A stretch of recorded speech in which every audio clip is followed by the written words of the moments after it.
5 साल पहले इसी प्रांगण में हम लोग संकल्प शिविर आयोजित किए थे। आज फिर 5 साल बाद आपके साथ हम लोग बैठे हैं। इन 5 वर्षों में रायपुर ग्रामीण में जो जो काम हुए सत्यनारायण भैया और आप सबके मेहनत और योगदान से संभव हुआ है। चाहे वो पेयजल की बात हो, सड़क निर्माण की बात हो, महाविद्यालय की बात हो, स्वामी आत्मानंद अंग्रेजी स्कूल की बात हो, सारे विकास कार्य सत्तू भैया से आप सबका पारिवारिक संबंध सुख में दुख में हमेशा वो आपके साथ रहते हैं। कोई पूजा पाठ हो, धार्मिक आयोजन हो, सामाजिक आयोजन हो, निरंतर आपके साथ मिलकर कार्यक्रम आयोजित करते हैं। और अनेक ऐसे अवसर आए जिसमें मुझे वो दिन में हो, शाम को, रात में हो, दुर्गा पूजा के लिए रात में ले जाते हैं, भागवत कथा भी कराते हैं।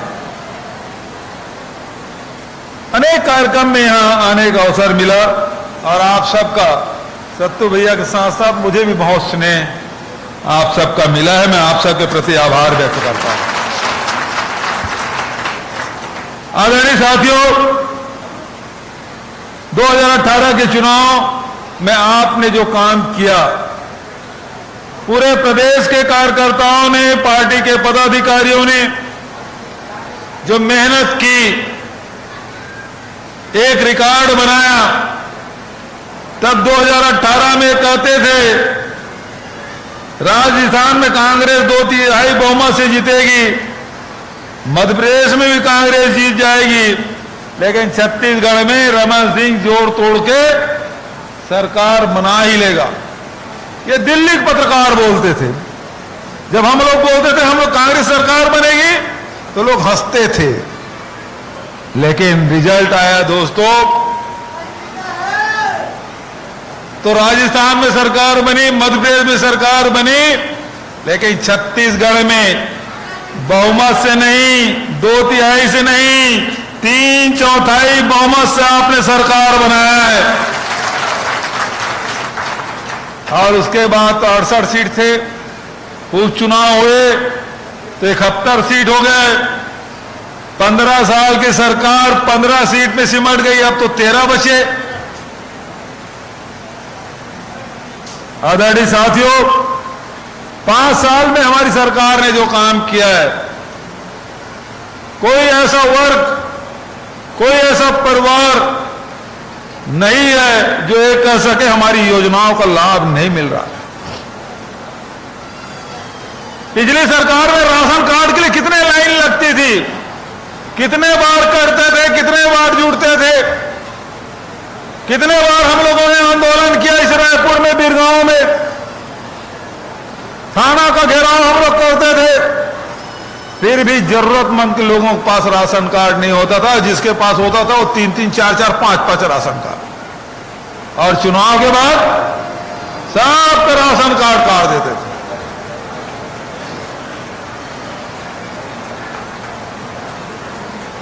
चावल वाला तो वो बाबा बने थे, लेकिन गरीबों को चावल डकार गए। 36,000 करोड़ का घोटाला हुआ था। अब तो खाने के चावल का भी घोटाला करते थे, अब तो पाखाने का शौचालय भी घोटाला हो गया है। पता है आपको, 16 लाख शौचालय बने ही नहीं। एक शौचालय 12,000, तो 16 लाख शौचालय समझ लीजिए। जिस अधिकारी ने, भारत सरकार के अधिकारी ने रिपोर्ट सबमिट की, उसको निलंबित कर दिया भारत सरकार ने। छत्तीसगढ़ में शौचालय बने नहीं, ओडीएफ प्लस का सर्टिफिकेट ले लिए। तो जब बना ही नहीं तो ओडीएफ प्लस कैसे हो गया? इसका मतलब आपने फर्जीवाड़ा किया। अरे गरीबों का राशन, गरीबों को शौचालय, उसका पैसा खा गया। हमारी सरकार ने आधार कार्ड से लिंक किया और सब परिवार को राशन कार्ड देना शुरू किया। कभी राशन कार्ड बनना बंद नहीं हुआ। परिवार यदि बढ़ा है, बेटे हो गए, बेटे बड़े हो गए, शादी हो गई, उसके बच्चे हो गए, अलग हो गए, उनका भी राशन कार्ड हमारे पार्षदों ने बनाया, जो बैठे पीछे और सामने जो खड़े, आज भी बन रहा है। और याद करो, भारतीय जनता पार्टी सरकार में एक बार बन गया तो उसके बाद ताला लग जाता था, लेकिन हमने ऐसा नहीं किया। जो जरूरतमंद है, चाहे वो एपीएल हो, चाहे बीपीएल हो, अंत्योदय हो, सबका राशन कार्ड बनाओ। पहले 7 किलो मिलता था, अब हम 35 किलो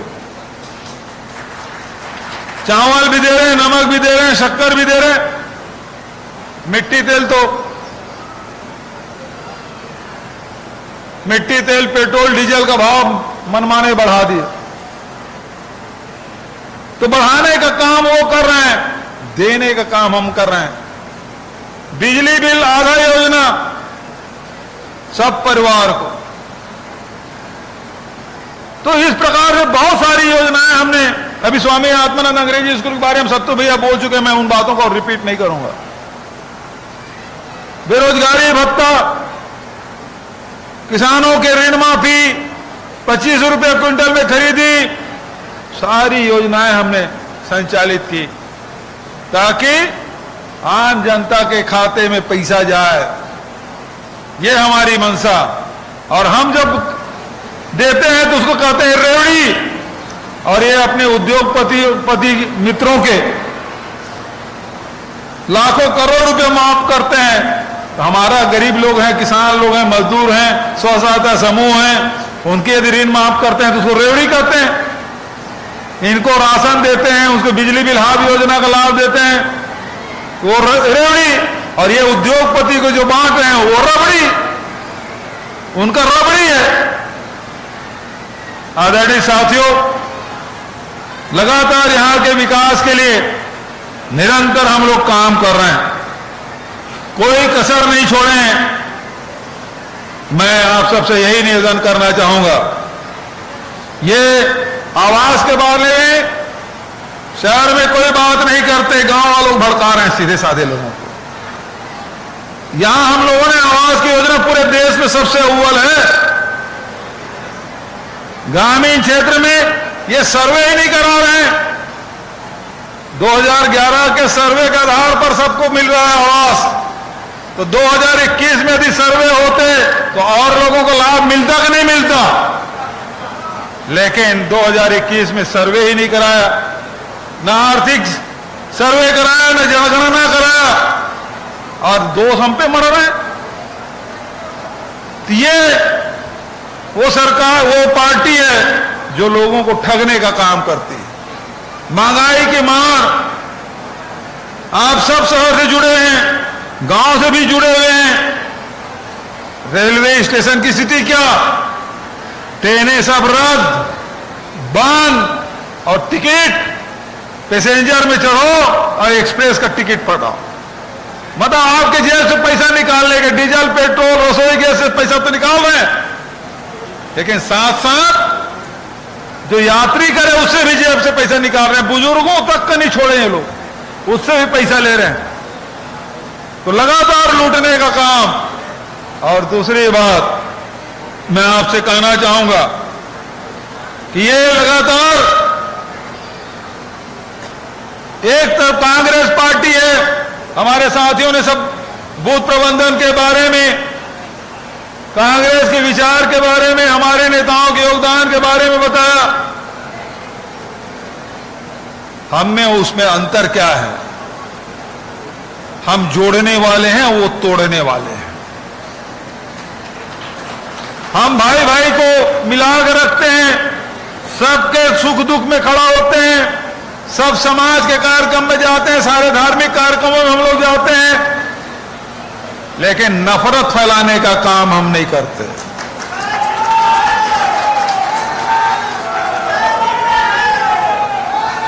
आदरणीय साथियों, हिंसा करना, नफरत उसके आधार पे वोट ले लेना बहुत आसान है। आप दंगा करा दो, आधे लोग आपकी तरफ आधे लोग उधर, बहुत आसान। लेकिन किसी के दिल जीतना उतना आसान नहीं होता।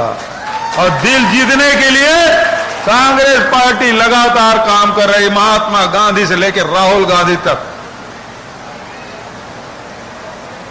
कन्याकुमारी से लेकर कश्मीर तक पद यात्रा करते हैं, कहते हैं भारत जोड़ो, नफरत छोड़ो, भारत जोड़ो। और अब तो कहते हैं कि नफरत की बाजार में मोहब्बत की दुकान खोलनी है।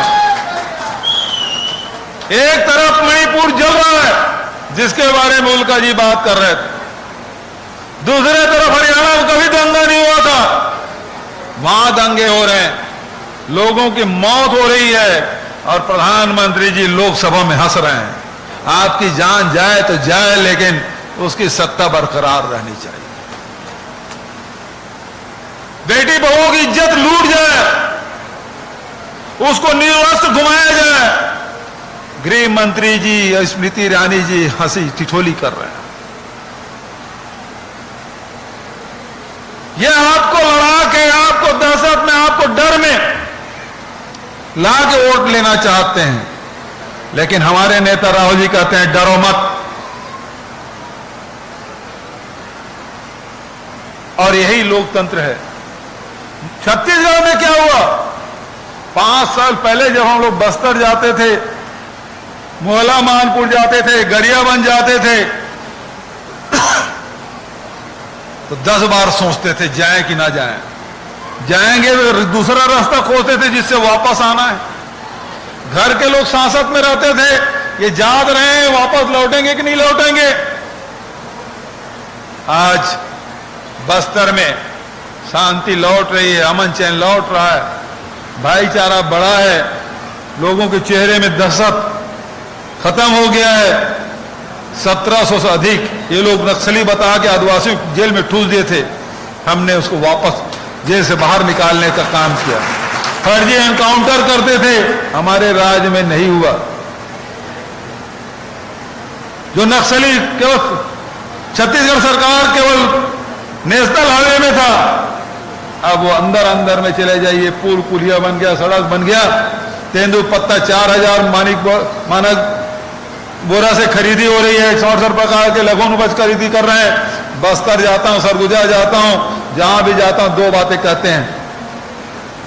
सड़क तो आप बना रहे हो, बिजली भी पहुंचा रहे हो, हमारा इलाज भी करा रहे हो, हमको 2 चीज और दे दो। बोले एक हमको बैंक दे दो, क्योंकि आप 2640 रुपये में धान खरीद रहे हो, लघु उपज 67 प्रकार की खरीदी कर रहे हो, समर्थन मूल्य खरीदी कर रहे हो। अब हम पैसा हम निकालने दूर दूर तक जाते थे, हमारे यहाँ भी बैंक खोलना चाहिए। और दूसरी मांग, स्वामी आत्मानंद अंग्रेजी स्कूल खोल दो। रमन सिंह ने तो हमारे बच्चों को पढ़ाई के शिक्षा से दूर रखा। 13 साल 15 साल से स्कूलें बंद थी, उसको शुरू किए, और कहते हैं कि हमारे बच्चे भी अंग्रेजी पढ़ें, तो स्वामी आत्मानंद अंग्रेजी स्कूल खोल दो। ये अंतर आया है। स्वास्थ्य के, शिक्षा के, रोजगार के क्षेत्र में हमने काम किया है। उसके साथ साथ हमने संस्कृति में हमारे 30 त्योहार है, हमारे छत्तीसगढ़ के खान पान है, राजगीत है, बोली भाषा है, सबको सम्मानित देने का काम किया। राजगीत भी हमने घोषित किया। तो जहां तीजा पोरा की छुट्टी हमने दी, हरेली की छुट्टी दी, विश्व आदिवासी दिवस की छुट्टी दी, छेरछेरा पुण्य की छुट्टी दी, तो सत्तू भैया कहने से छठ पूजा की भी छुट्टी हमने दी। बड़ी संख्या में हमारे उत्तर भारत के लोग यहां रहते हैं, तो सबके कार्यक्रम सब मिलजुल के रहते हैं। छत्तीसगढ़ शांति की ओर लौट रहा है, विकास की ओर लौट रहा है, और यहां की चर्चा देश और दुनिया में लोग कर रहे हैं। तो ये जो छत्तीसगढ़ है, इसको हमको आगे बढ़ाना है। बढ़ाना है कि नहीं बढ़ाना है? जो हमारी सरकार काम कर रही है, वो आगे बढ़ना चाहिए कि नहीं बढ़ना चाहिए? तो अब तो साथियों, अब 68 से काम नहीं चलेगा। अब की बार, अब की बार, अब की बार तो अब की बार 75 पार। जैसा कि अध्यक्ष जी ने कहा, ये लड़ाई एक दो जने की बस की बात नहीं। दीपक बैज या भूपेश बघेल या सत्तू भैया या राजेश तिवारी के बस की बात नहीं, उदय वर्मा की बस की बात नहीं। हम सब मिलके लड़ेंगे तो कोई ताकत नहीं है जो आपको पराजित कर सके। आपके वार्ड में आप ही खड़गे जी के प्रतिनिधि हैं, आप ही सोनिया जी और राहुल जी के प्रतिनिधि हैं, आप ही दीपक बैज के झंडा लेके चलने वाले हैं। तो आप ही हमारे उस वार्ड में, उस पोलिंग बूथ में आप ही हमारे नेता हैं, कांग्रेस के प्रतिनिधि करने वाले आप हैं। तो फिर ये जिम्मेदारी कौन उठाएगा? है तैयार हम? मुट्ठी बांध के है तैयार हम? है तैयार हम? तब मैं ये कह सकता हूं, जब सब तैयार हैं तो यहां अरुण साहू जी आ जाए, रमन सिंह, बृजमोहन आ जाए। अरे मैं तो कहता हूं आपके पोलिंग में अमित शाह और मोदी जी भी आ जाएं तो जीत कांग्रेस के कार्यकर्ताओं की होगी। होगी कि नहीं होगी? आदरणीय साथियों, मैं तो आपको निमंत्रण देने आया हूं क्योंकि ये महायज्ञ है और इस महायज्ञ में सब लोग सब साथ हमको चाहिए। क्योंकि जैसे किसी घर में शादी ब्याह होता तो रिश्तेदारों को, मित्रों को, परिवार के लोगों को, मोहल्ले के लोगों को, सबको निमंत्रण देते हैं और सब लोग जिम्मेदारी उठाते हैं। कोई पानी की व्यवस्था, कोई नाश्ता की व्यवस्था, कोई झंडा कोई बैनर लगा रहा है, कोई स्वागत द्वार लगा रहा है, कोई घर को सजाने का काम कर रहे हैं, कोई भोजन की व्यवस्था देख रहे हैं, कौन बारात की अगवानी करेगा। ये सब बांट के काम करते हैं, तब जाके किसी घर की शादी हो पाता है।